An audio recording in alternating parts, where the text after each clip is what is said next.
While insisting Major League Baseball is focused on reaching a labor deal, Commissioner Rob Manfred signaled Thursday that owners likely will lock out players if the current contract expires December 1 without a new agreement. Baseball had 8 work stoppages from 1970–95, but there has been labor peace since a 7.5-month strike began in August 1994 and forced the cancellation of the World Series for the first time in 90 years.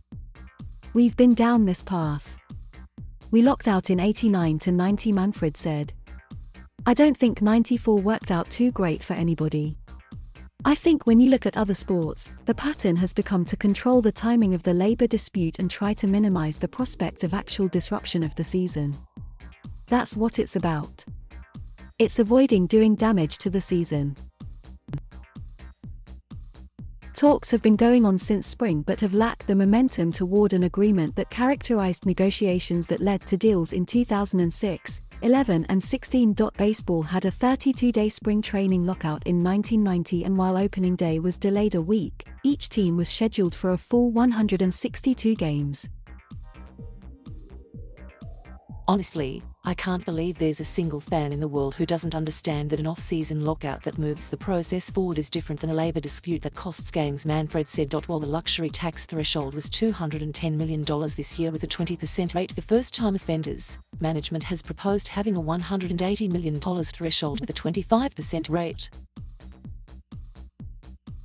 Teams also have proposed a $100 million payroll floor, which the union opposes because it is tied to tax penalties at the higher end. Owners also have proposed replacing salary arbitration for players with 3 years but less than 6 of major league service, plus the top 17% by service time between 2 years and 3, with pay determined by Fangraphs. War. The union considers that the type of salary scale it has rejected since 1989. Players currently eligible for arbitration would have the option of being grandfathered under the existing arbitration system. Players, concerned with service time manipulation, have proposed dropping free agency eligibility from 6 seasons of service to 5 and arbitration eligibility to 2 seasons, where it stood before the 1985 strike settlement. Owners instead proposed free agent eligibility be changed to the age of 29.5 years. Teams have rejected the union's proposal for revenue sharing changes, designed to benefit smaller markets and to incentive positive performance. The clubs have proposed a restriction that a team could not pick among the first 5 in the amateur draft in 3 consecutive years. "We remain committed, number one priority, to make an agreement prior to December 1, said Manfred, who was the league's chief negotiator before becoming commissioner in 2015. I understand that time is becoming an issue.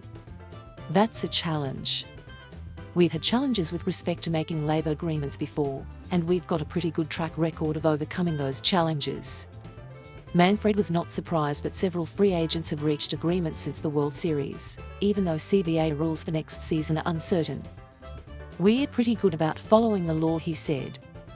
"The law is you should continue to operate as normal even during the negotiating period in free agency. And that means clubs making individual decisions as to what's best for them. So that's what they are doing."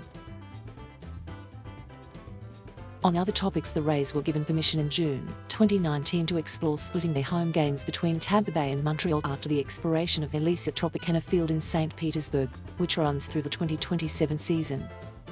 The Rays made a presentation this week to the Executive Council. The council didn't come to a conclusion on that, but really almost exclusively because of the press of other business, Manfred said.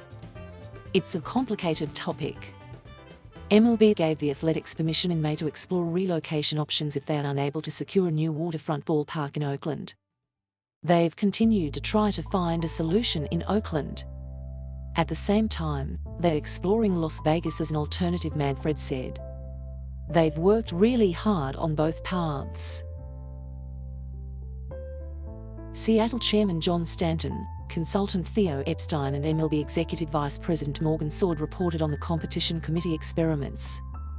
"The pitch time experiment in the Cal League was one that the owners remain very interested in because of the success," Manfred said.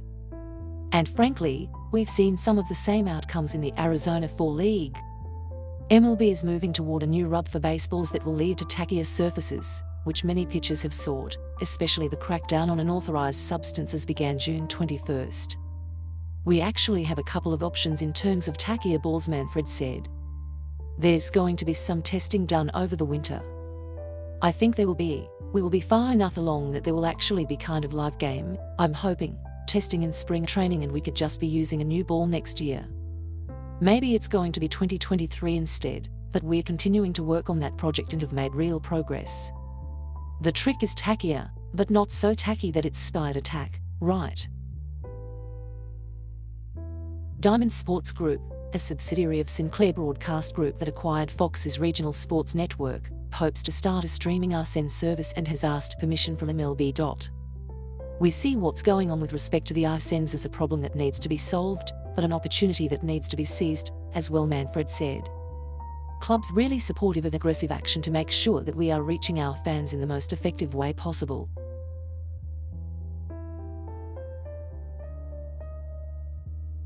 Thank you for watching. Please subscribe